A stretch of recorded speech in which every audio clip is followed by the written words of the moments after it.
Welcome back to another Journey on the Fly podcast, and thank you so much for joining us. Before I get into our guest, I just want to remind everybody that the Journey on the Fly podcast can be found on all the best and popular podcast sites such as iHeart, Google, iTunes. iTunes, it takes a while for it to get up there, and we just resubmitted a podcast there, so it may not be showing up, but you can also go to www.journeyonthefly.fish. Yes, friends, .fish. Pretty awesome, huh? And you can listen to them there because we post them as they come up on our website. I also want to mention that we are a full-service, insured, and licensed guide service in the state of Pennsylvania, also working on some other areas of the country at the moment. We have relationships with nearly 30 Airbnbs and Verbos in our area and amongst the state of Pennsylvania. Check out the website and let us know what you think. And let's get at this, right? So tonight, I'm going to be talking to Richard Steinhart. Richard builds custom fly rods. And there isn't too many really cool jobs in the world. And I want to say, I'm jealous. This guy has one.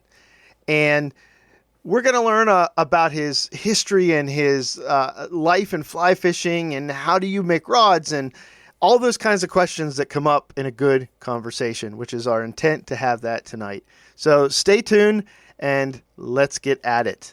So, Rich, tell us a little bit about yourself. So I grew up in the Pittsburgh area, actually, and I think I've been fly fishing since I was 5 years old. My dad and uncle, but my dad was an avid fly fisherman from day one and got into it. And we spent most of our time fly fishing on the central PA streams, State College, Spring Creek, and then also over in the Carlisle area. We had some relatives that lived over there. So we spent a lot of time there. And it was just what we did. And so I went to school, actually. Kind of a funny story. I applied to two colleges, Pitt and Penn State, and got accepted to Pitt at first and was all excited about that. And then Penn State acceptance came in and my parents went around telling everybody I was going to Penn State because that meant they had more time to go up there. My dad had more time to go up there and go fishing. So I ended up going to Penn State. Just what a great experience that was to spend all that time on the streams and but yeah, I'm 55 years old. And like I said, I've been fly fishing since I was about 5. I've, off and on, I've taken some breaks in there for as life gets in the way, but, more recently I've been back at it avidly and then started the rod building about 2.5 years ago. And it's just been something I thought was going to be something I did. This is a hobby. It's turned into a full-time gig. So that's a summary in a nutshell, I guess. Well, I appreciate you sharing it. It's pretty funny. So that's hilarious that Penn State was like your parents' school. Yeah, I can understand that because my son's 14, fortunate enough to have raised him in a fishing household. Mom dabbles in it very, very, very little, but so I'm always envious of guys and women like yourself that are raised in a very outdoorsy type of family that find a lot of time on the stream, and dad took you, and it's incredibly important. I said this to an interview earlier that the same scenario, and it's funny how it seems to push people in a natural way into the world of fly fishing.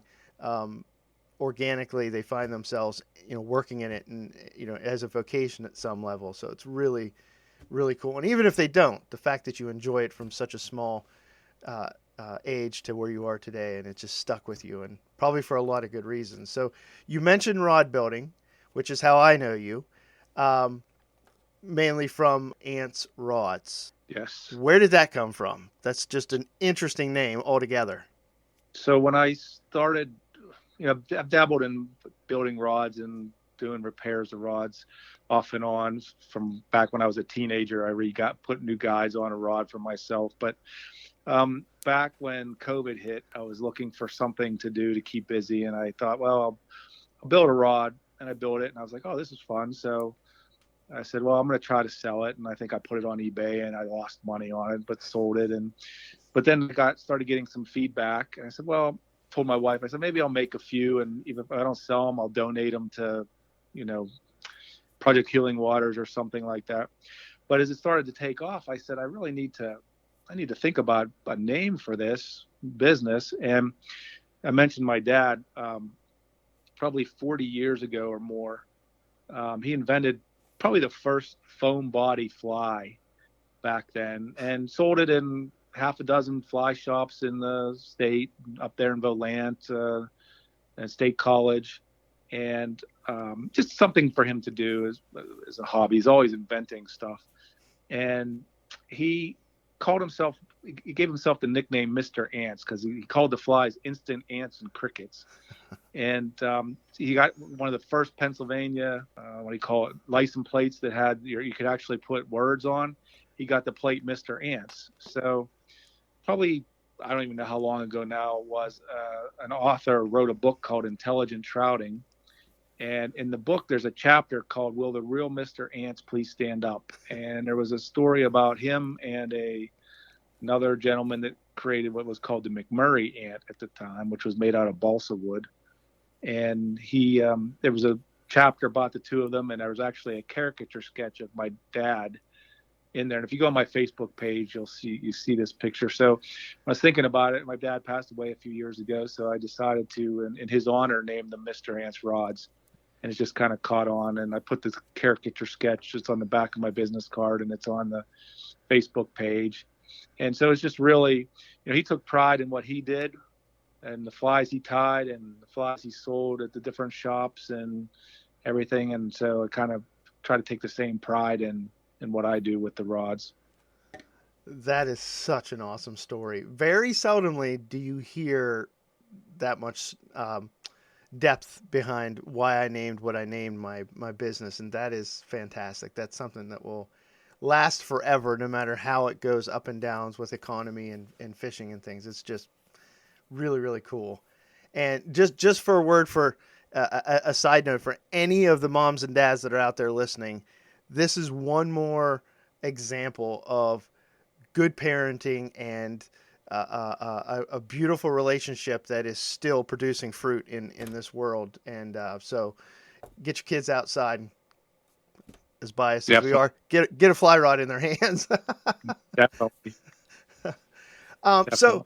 just I want to take a step back a little bit because you did mention you went to Penn State. So what did you go to Penn State for? That just interests me personally. Yeah, well, I ended up graduating with a civil engineering degree. Actually stayed on and got a master's degree in civil engineering. And then went on to basically work for consulting firms. Started in Erie, Pennsylvania, then over into Ohio for a while before moving back to this area, into Pittsburgh. I know I'm saying this area, Pittsburgh area, and ran the last up until about 6 years ago. I worked for the last 16 years prior to that for an international firm running their engineering business in this region. So I had like 125 people in 7 offices in 3 states, and we just did a lot of public infrastructure projects, mostly, and some some environmental work for the coal industry and the gas industry as well.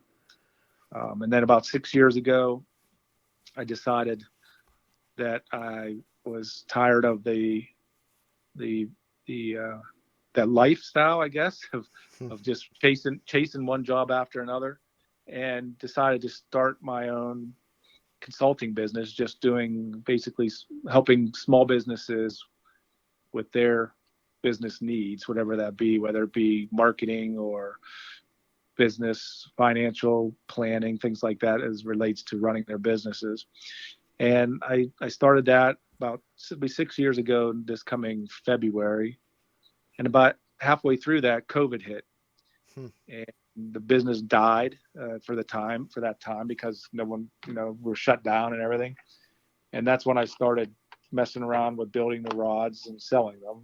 And I never look back and do this 7 days a week, 10 hours a day now when I'm not and it doesn't feel like work. It's fun, and it's enjoyable, and you don't make a lot of money at it. No rod builder makes a lot of money. You basically could make more money if you were working at the local fast food place, but the interaction with all the customers and the people that I've met over the last 2.5 years is priceless. So that's why I do it.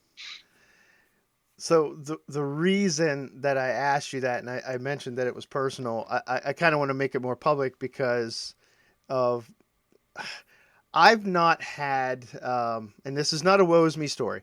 I just it's just the facts. So I haven't had that. Um, Everybody says, "Well, who introduced you to fly fishing?" Well, it was a frustration with not being able to cast like Jimmy Houston did with his bait caster. Not to mention, I couldn't grow hair like he could either. And I returned the reel and I bought a fly rod, and so there's a lot of frustration built because there was no, mentorship, and to be honest, I didn't seek it out. So then you get to where I'm at now in my stage of life, which age wise I'm not very far behind you, and I get frustrated because I want to do this and I want to do that, and I have education behind me, but it's not anywhere near in a realm that ever generates good income. But I loved it, and I'd do it again if I had to. And just entering a new stage of my life, kind of making a decision to take a couple of my passions and join them together, just reminds me of how you're kind of doing what you're doing today. Not quite the exact road, of course, that got you where you're at, but it encourages me. And making it public, I meant, is hopefully that encourages other people that, sometimes it's not always about the bottom dollar, and sometimes it's about having good peace of mind. And like you said, producing quality work and the interaction with people that just generates friendships, relationships, and joy that you give when somebody gets this amazing piece of craftsmanship and goes and catches their first fish and however many after that. Well, I mean, I've had the struggles for basically the whole career of being successful, but not being happy on a day-to-day basis with what you're doing, and it has nothing to do with the company, the job, the people. It's just finding something that checks those boxes that for yourself, that says, okay, this gives you satisfaction. And everybody's got different circumstances. I have no children, not by design or anything. We love kids, love children, but just it didn't work out that way. So I'm in a position financially and whatnot that I'm able to take some chances and do some different things. And I'm fortunate for that, but you got to follow everybody has to follow their own path and see where it takes them. And sometimes you have to take chances, and sometimes they work out, sometimes they don't. But in my case, this seems to be, at least for now, seems to be working out good. Keeping me sane, if nothing else. That's the main at this point in time. So you mentioned that you had even put a couple guides on when you were younger. Do you find yourself, would you classify yourself as a creative person, or just handy or crafty or something of that sort that kind of helps you along the road on putting these rods together? Because I know it's not easy. I mean, I've looked at doing things myself, and I'm a if it looks square, it's okay, but it's not actually square kind of a carpenter. So Yeah, it's so funny because I'm not. I mean, I'm a problem solver. I'm an engineer, so I'm a problem solver. I'm more of a business person, I guess. I always have been. Even when I was in the engineering business, I always said I couldn't really design my way out of a paper bag. I always ran the business side of the business. I knew enough to be dangerous, but I really was focused on the business side. So really wasn't an artsy or creative person from that perspective. But something just clicked with this. People ask me, do you tie your own flies? Well, I can, but I hate it. And my dad did it, I mean, all the time. And I still do a little bit, but for some reason, something with the rods, I think it's all those years of being in the engineering business. We had big projects and they seem to never end, and you seem to never have a finished product. Something was always, it was always the next job and next project. We're here. I'm in as I get a rod from when I start a rod till when I ship it out. It's maybe 4 or 5 days, and it's a finished product. That just that I guess that feeling of it being a finished product, something I can look at and say that, hey, I did that, is what it really is. Just check the box for me. This is something that I really enjoy doing.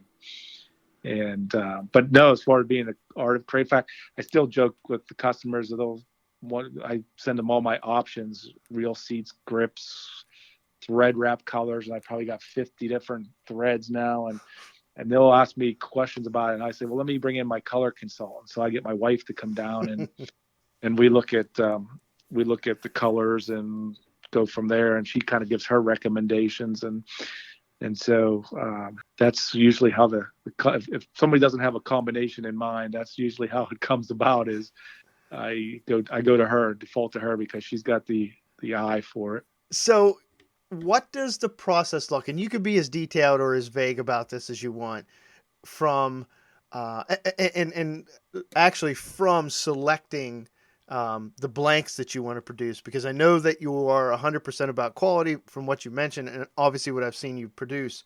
But I was interested to see what blanks that you're predominantly using, which are the Diamondback blanks, if I'm correct. You seem to produce a lot of those. Those have been the flavor of choice, I guess, lately. Okay. They're great rod. They've been out, just been out for not that long, and there's been a lot of positive feedback, both for the factory rod that's been out longer, and then now that the blanks are available, the custom rods that I'm building. But actually, there's different levels, and I that's what I try to provide. So I import some blanks for people that are looking for more of an entry level point. I import some blanks directly from overseas and have those here, and can produce those at a lower cost. But they're still quality rods. In fact, I fish. Most of my rods are still built on those blanks. And the feedback that I've gotten on those are excellent as well. But then, as you go along, you get folks that have had maybe an Orvis Clearwater, or something on that line that's what I'd call more of an entry level to mid level rod, and they're great rods. They can be a great rod, but they want to step up to the next level. And really, the question is, what are you getting for that incremental increase in price? Depending on how incremental it can be significant. And it just depends on what you're looking for. A lot of times it has to do with weight of the rod. They put a little more money into the process of building the blank, so you get a little bit lighter blank out of it. Sometimes it's a little more sensitivity, or just the way it's made is a little bit different. But there are quality blanks at all price levels, and I think that you have to find what fits your style and what your needs are. I remember growing up, when we were fly fishing, we were buying our rods. We found one of the local department stores, or not even departments, what do you call them? Convenient, like it would be equivalent to a Walmart. I forget what it was back in the day, Hills or something like that. Lama-glass graphite rods, which at the time you never heard of Lama-glass. We were getting them for like $30-$40 for a rod, and that's what we were using, and they were fantastic rods. So I think it goes a lot into how the rods are made, the process, and the and how they match up with your casting style and the type of fishing that you want to do with it. So I build rods from, I think my baseline rod that I build in glass or graphite is somewhere in the $275 range, up to I'm now building on Thomas & Thomas blanks, which those factory Thomas & Thomas rods retail for $895. So I build on all of them, and it's about matching up with the customer what they want. And so I have a series of questions I go through if somebody doesn't know specifically what they want, and I'll get everything. I'll get a question about how much does your products cost. Well, we have to start with what kind of rod are you looking for? Is it a Euro rod? Is it a dry fly rod, small stream, steelhead? Is this your first one? If not, have you been looking at brand name big brand names so that we can sort of do a comparison. And so we'll walk through the process. And frankly, I enjoy that as much, if not more, than building the rod is walking through that process with every customer. A lot of them become friends as I go through the process. That's interesting to hear you say a couple of those things because one of my jobs is I work at a fly shop, and trying to match fly rods to people is more important to me because I'm not a very good salesman. It's more important for me to match that rod to the person than it is to match that person's budget to the rod Right. sometimes because they have that. And I mentioned this on another interview that I did. There's that scene in Christmas Vacation, since we happen to be in the season. Then I use this analogy all year long, though, where they're out searching for the Christmas tree, and all of a sudden the heavens open up and the light shines down, and Chevy Chase's character knows that that's the tree. And putting rods in people's hands and them casting them and stuff like that, they get that. They just sometimes their eyes literally will bug out and look at me because they feel such a big difference from one to the next as far as flex and weights and whatnot go with a different rod. So it's cool to get to work through that with somebody literally from ground zero on your end, building a rod that will mean an awful lot to them the rest of their life because it's not off the store shelves. It's from your hands, and you're consulting back and forth in a sense with choices of components and colors and whatnot. Yeah, it's really blown me away as far as what through the process and through the last 2.5 years, some of the discussions I've had with customers as far as looking for something to pass down to their kids as an heirloom or something they want for their kids for a gift, and they want because I can customize and put people's names on the rods, or sometimes people want to name the rod something, and just that whole process and thinking about it, just kind of a whole different point of view that maybe I didn't have even before I started this, as far as, I guess, not partially because of not having any children of my own, but just thinking of that and from the standpoint of how people actually put thought into some of this, and not just looking for a fishing rod to use, but something that's going to be around for a long time. And that just sometimes just blows me away when I have get some of that feedback or discussions from the customers. That's awesome. So if my wife and son are listening, you'll get his contact information here towards the end. So, um, so when it comes to like kind of the baseline stuff from your perspective, building these rods over the years, even doing something as simple as replacing guides when you were younger. In that process, does the quality is there such a thing as quality of components, not including the blanks themselves, because you've clearly made that that is there's different qualities, different price ranges, whatever.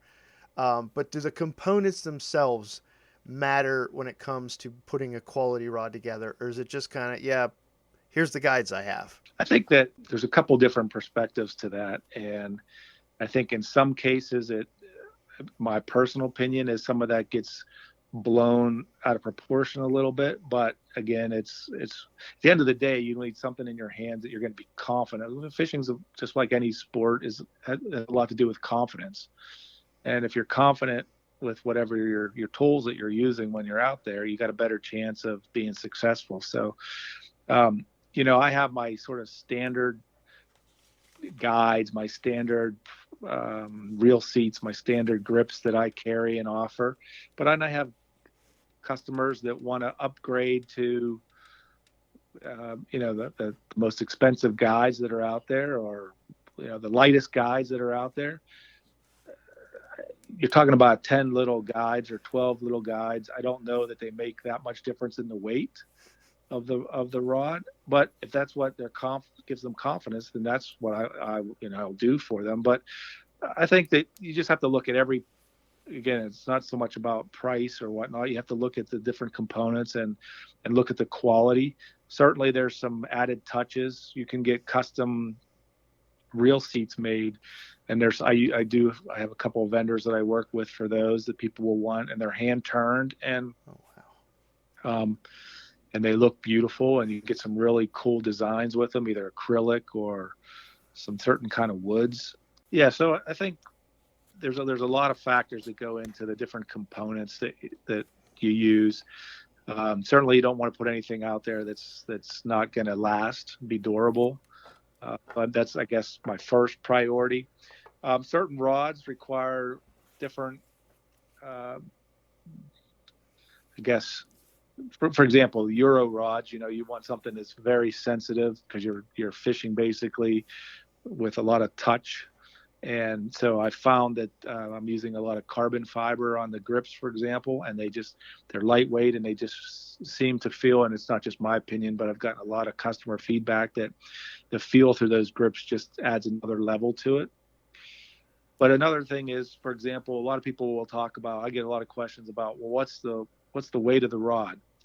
Well, I guess when you're doing a factory rod and all the components are always the same, you can come up with that. But literally, I have 10 different grips you can pick. And when you're talking about a rod, the total weight might be 3.1 ounces or 3.2 ounces. And two or three tenths of an ounce could be the difference between the carbon fiber grip and a cork grip with a lot of design in it that has a lot of epoxy probably built into it. I think it's more important about where sometimes that weight is added for the type of fishing that you're doing. So, for example, if you're going to be Euro fishing and you're also called high sticking, and you're going to have the rod up, you want more weight towards the grip and the handle. So maybe it doesn't matter if the rod's a little bit heavier if that's where the weight's at versus in the blank. So there's a lot of factors that go into what, in addition to just what the materials are being used, as far as what components you're going to add to the rod. And some of it's style. A lot of people love the style of some of the grips and different things that I offer, and I'll explain to them that's nice looking, but it's going to, just so you understand, it's going to add more weight to the rod. And some don't care, and some say, oh, okay, well, that makes sense. Let's go with something else because I want a really lightweight rod. So there's just kind of a back and forth, but I try to provide a range of options to the customer so that they can really make it their own. Which kind of voids this next question that I had, but I'm going to ask it anyways a little bit.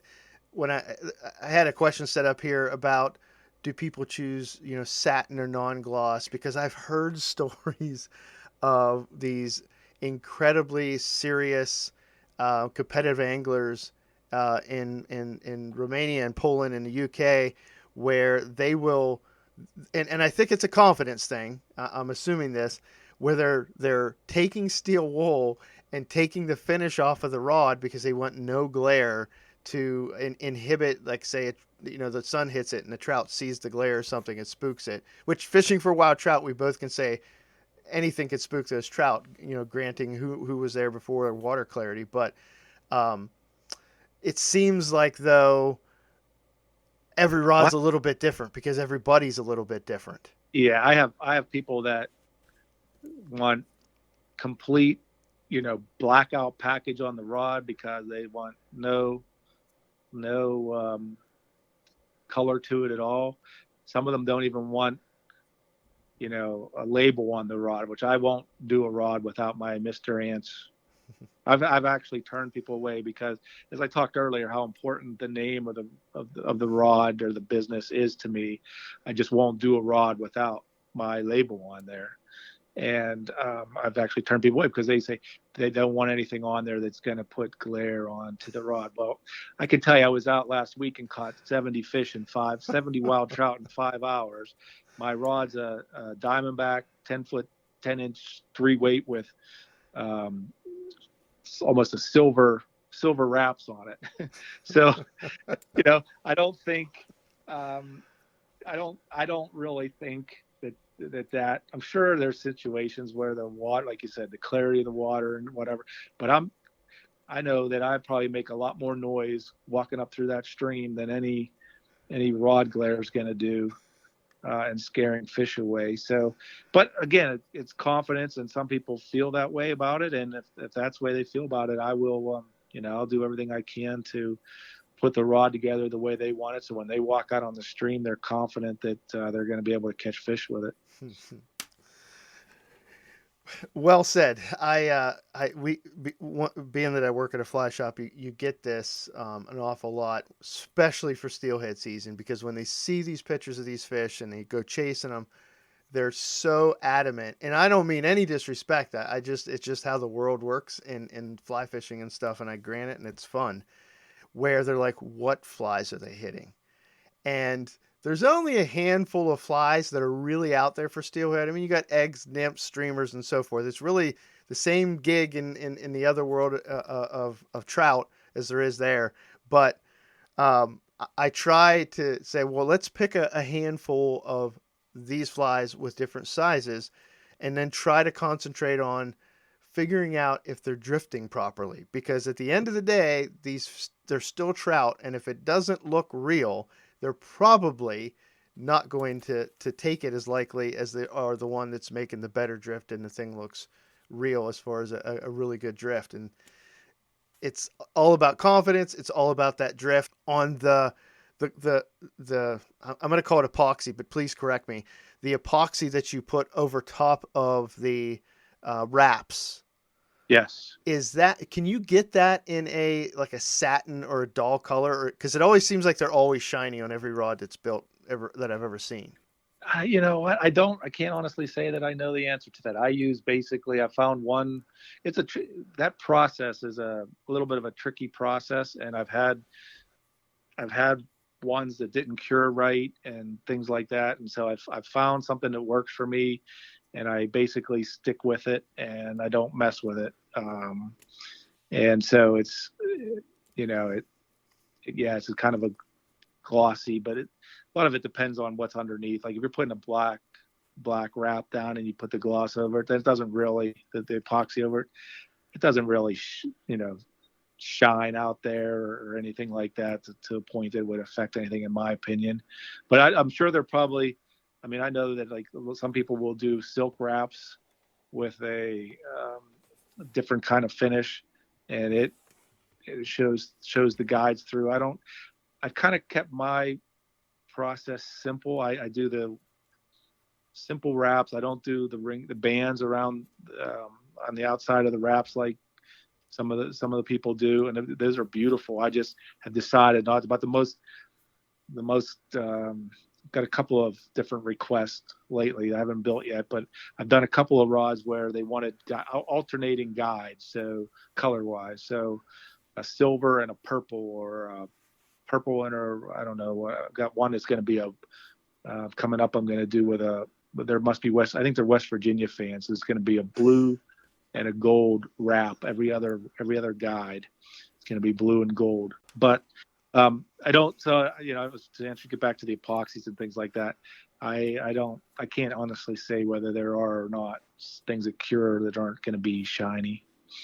Okay, I just curious. And these are the kinds of conversations that help me get past some of these silly things. Silly to me, but to customers and people that need that for confidence, that's a different story. So we're kind of rounding this up a little bit. Do you have a favorite fishing story? One that seems to stick out from your past or currently? That's a bunch of fish that you just caught, and that's a good day on the stream. So no, I think not the funny thing is, but what I remember most is, and so I'm a pretty laid back guy, but I'm also kind of quiet competitive. I also golf. And so I have some friends that I golf with a lot, and we play for $10 or whatever for a match, and they always joke that if there's $4, if there's $2 on the line, that I'm going to be grinding until the very end. And it's not about the $2, obviously it's about the competition, but that comes from growing up. I remember, my dad had 5 weeks vacation, and we spent every weekend and all 5 weeks vacation on the streams. And I remember one year where we spent over 80 days. We lived in Pittsburgh, and we spent over 80 days on streams in the central PA area alone. So we were very competitive. So I'd go one way, he'd go another way, my uncle would go another way, and we come back a couple hours later for sandwich or whatever. And it's, how many did you get? Oh, I got 25. Oh, I got 22. Oh, I only got 15. I got to get back out there. It was just that fun competition that kind of drove it, and that was basically the trips that I remember. Plus the one scary trip where we were going in February. It was supposed to be nice, and we got to the top of the mountain over there, and the roads were solid ice, and we started sliding down the mountain, and thought we were gonna. I was sleeping in the back of the car and woke up and thought we were going to be going over the edge until we bounced off the snow mounds, and we still went on to fish that weekend up there in State College. So, we were pretty diehard when you came down to it. Oh, I love that. Well, before I ask you these final two questions, give everybody how do we find you for Facebook, Instagram, your website, any of that kind of stuff? Because I want people to overwhelm you with with traffic and inquiry and hopefully rod building in a good way. Not that you grow to hate it, but it just continues to thrive for you. It's simple. I have a Facebook page. It's at Mr. Ants Rods, all one word. The at symbol, Mr. Ants Rods, and I post pictures of every rod I've ever built out there. I'd post some pictures when I go fishing of the fish that I caught, just to show that I'm out there using the tools, and that's the easiest way. I mean, on there you'll see I basically, what I do is I work through Facebook Messenger most of the time, because that way I send all the options through there to the customer that they can pick their grips and whatnot, and then I have a record when I'm ready to build the rod I can go back to and just confirm what we talked about and selected. So I kind of work through there. Get a lot of requests for a website, but I'm so busy right now with building rods, I really don't even have time to keep it up to date, even if I had one, because things are changing. Components that I have change every once in a while, and so to be able to keep all that up to date to a point where it would really benefit anybody, I found that it's easier just to work through the Facebook page and the Messenger. But I think on my Facebook page, my cell phone number's on there too. I'm always happy to talk to people or work with text messages if that works better for them. And they can find all that information on the Facebook page. Everybody that hears this, at least go find Mr. Ants Rods and like the page, because you're going to love seeing everything that he's producing. So one more question, two-part question, Rich. What is the best, and if you don't feel pressure on this, if you don't have one or the other, that's fine, but what's the best piece of advice you've ever been given for life and for fly fishing? So for life, I listened to a set of CDs probably 15, 20 years ago of a speaker that's really sort of driven how I try to treat people. Everybody's heard of, I'm sure, the golden rule: treat others like you would like to be treated. And that's a great rule, but what if I don't like to be treated the same way as you do? So this gentleman came up with the platinum rule, which says treat others as they would like to be treated. And what that basically means is you have to get an understanding of what the person that you're dealing with styles are, communication wise, interests, whatnot, and then you adjust your way to meet theirs and treat them the way they want to be treated. And so I've just tried to practice that in everything that I've done since that time. I've actually when I started my consulting business, I went and got certified in the whole process of teaching that.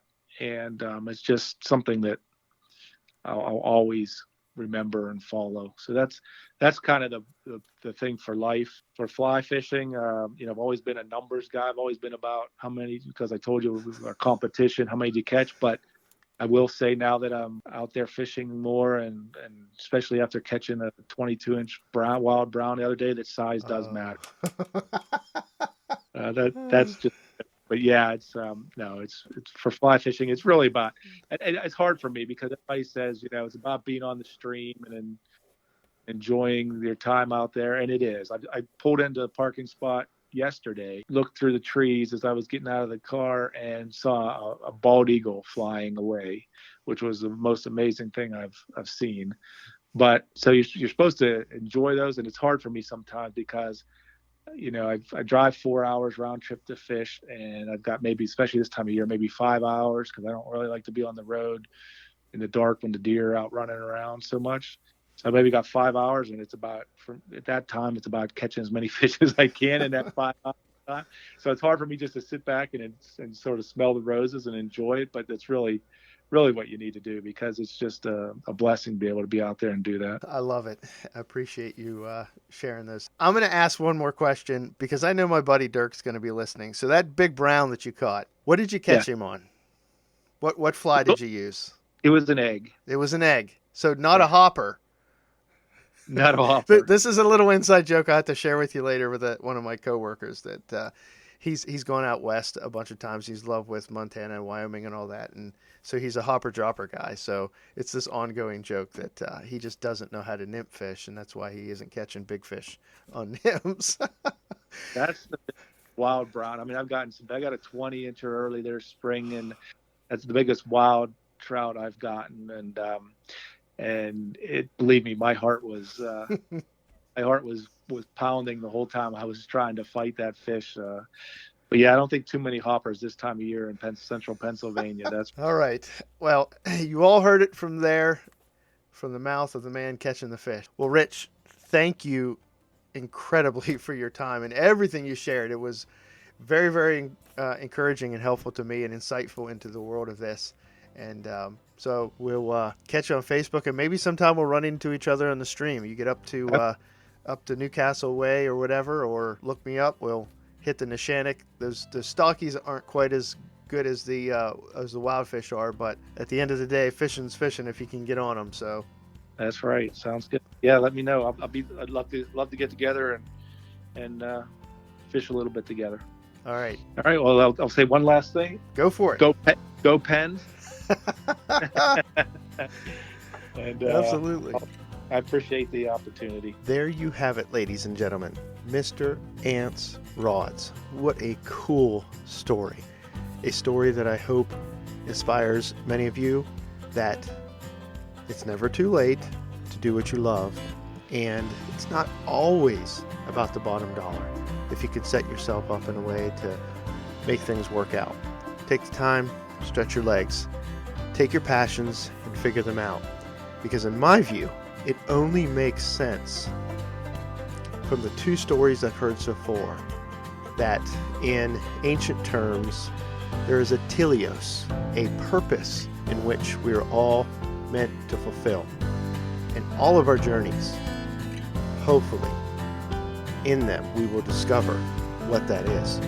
So I hope you enjoy these. Till the next time, keep your lines wet and in the fish's mouth. God bless.